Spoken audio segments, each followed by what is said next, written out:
If you see me wearing the same shirt, the same makeup, and doing the same thing, it's because I am recording a few videos in batches. um, my inspiration for doing this just comes whenever, and I ride that wave whenever it comes. So I'm not even gonna apologize for anything. So I know Goodreads is not the best. I know it's Jeff Bezos and all of that, blah, blah, blah. Sorry. Let me just be lazy and go with what I already know. In case you're curious about what I'm talking about, feel free to Google for yourself. But Goodreads is apparently owned by Jeff Bezos, and if you don't know what is wrong with Jeff Bezos, he's just a insanely rich guy, and eat the rich. That is my saying on that. So I wanted to talk real quick about how my 2025 ended up or finished with my reading.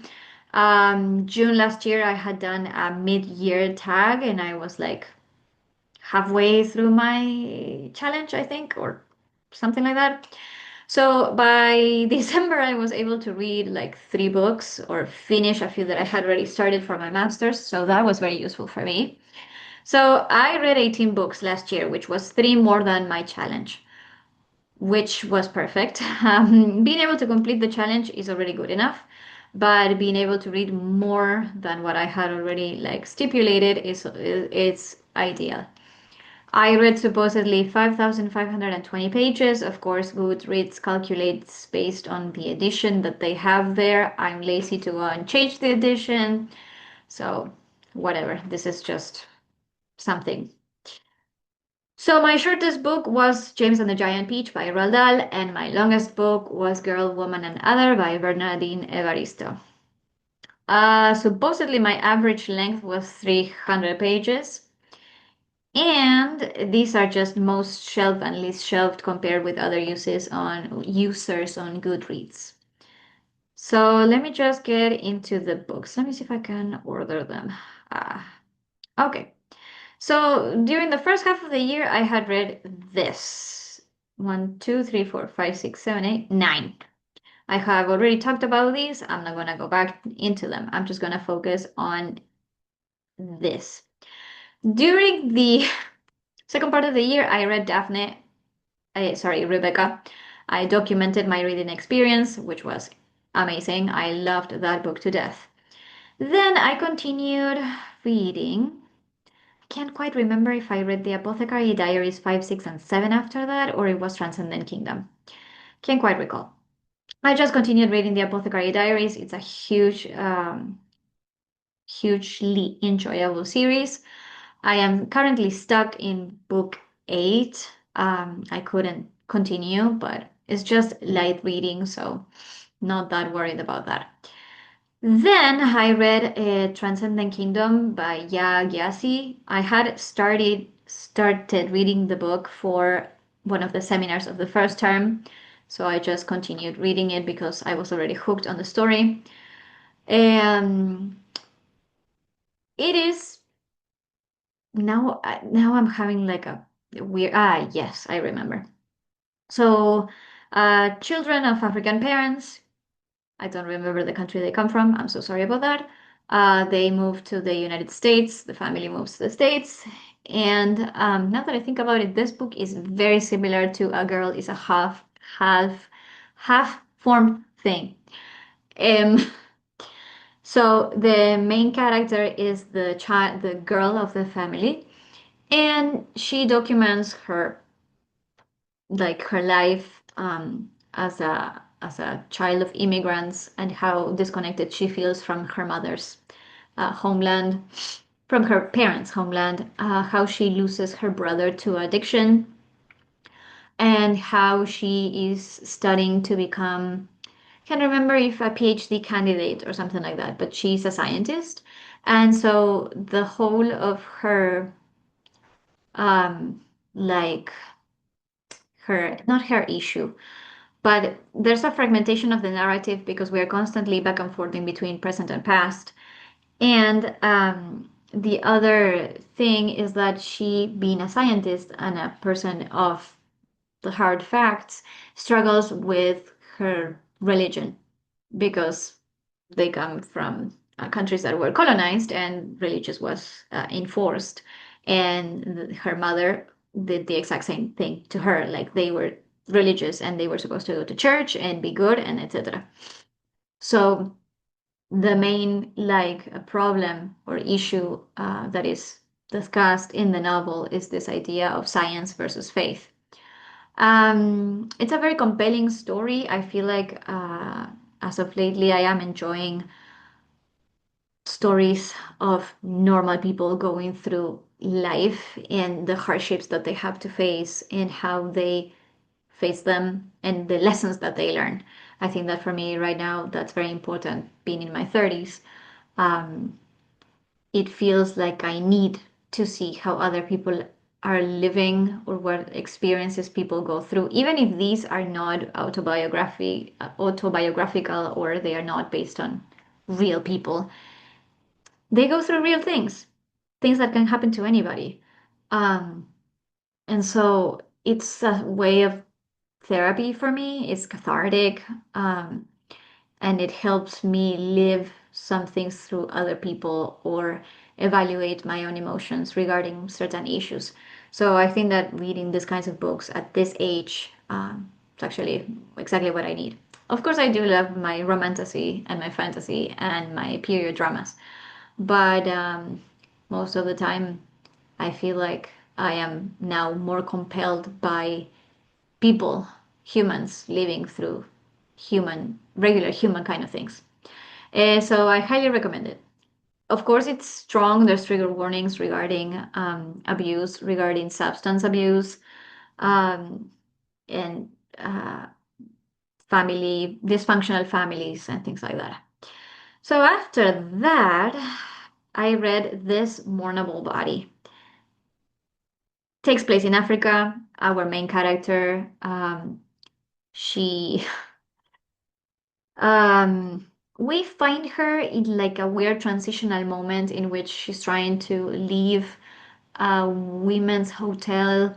She's unemployed, but she's trying to look for employment and eventually she finds it. But we see her try and fail constantly. Um, and the premise of this girl, this woman, is that she didn't have it all, but she had all of the opportunities that she needed in order to be somebody in life. And she feels like she hasn't been able to achieve any of the things that she thought she would by that point. And so she feels like a failure. She's probably depressed. At one point, she is taking medication. She gets taken to a psychiatric hospital. So we see her go through ups and downs, more downs than ups, in a full mental breakdown. And again, it's compelling in the sense that you are a certain age and you feel like you should have achieved something by that time, and that something hasn't happened yet, or you can't figure out how to uh, get to that point. So it like puts you face to face with humanity once again. Um, Trigger warnings, substance abuse, violence. What else was in there?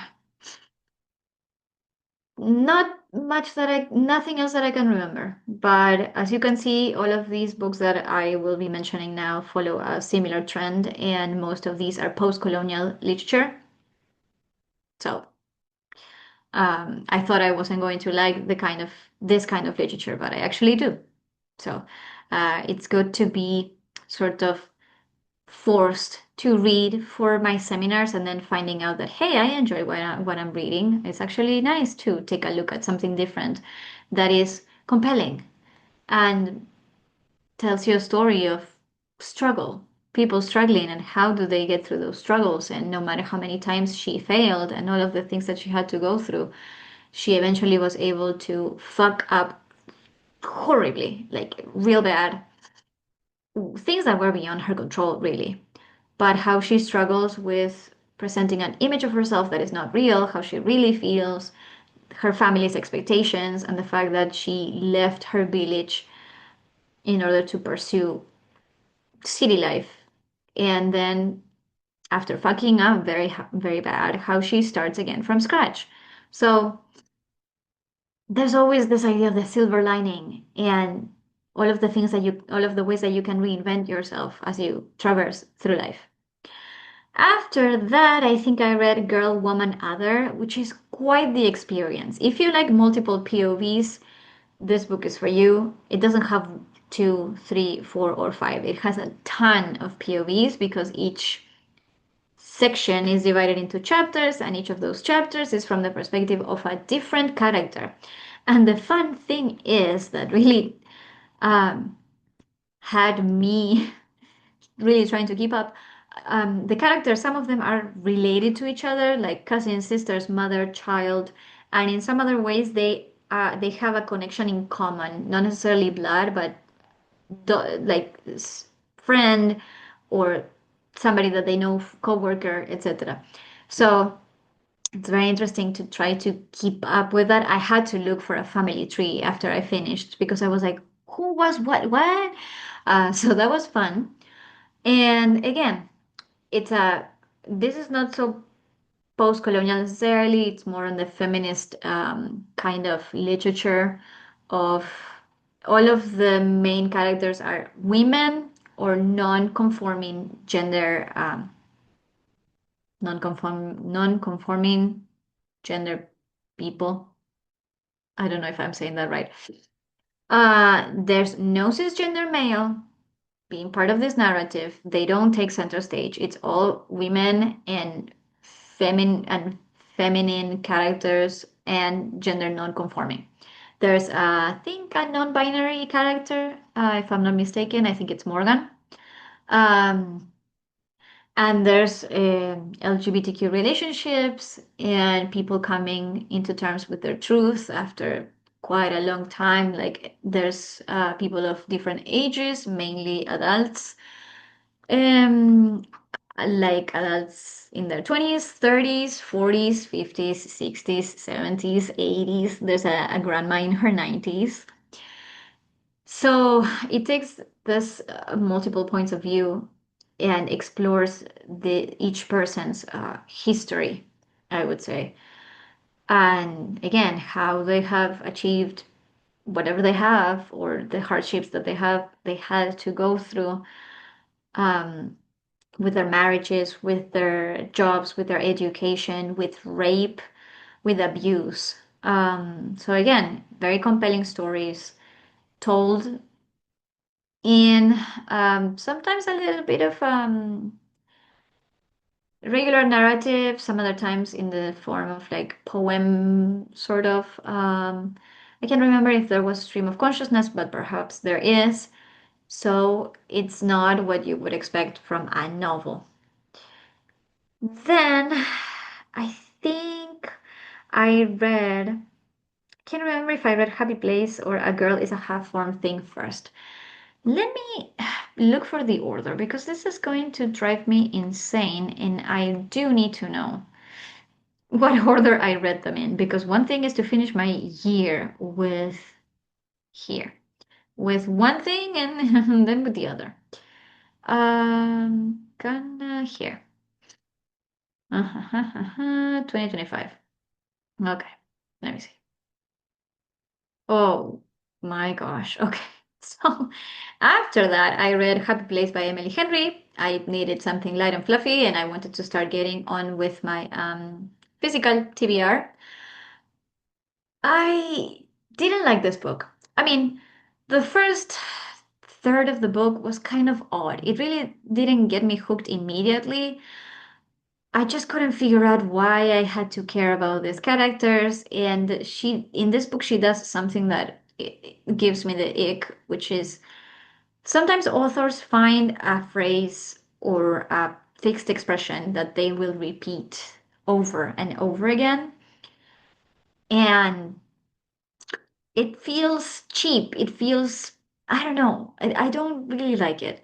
So it was an okay reading. Once you get more invested into what is happening by the second, third, you're like, okay, I'm in it. But I didn't like the characters. I thought they just were kind of bland. Um, I don't know. I sold that book because I just didn't want it in my library. And it's upsetting because I like Emily Henry. Like I read other books by her, like what was it? People We Meet on Vacation and Beach Read, and those are very good.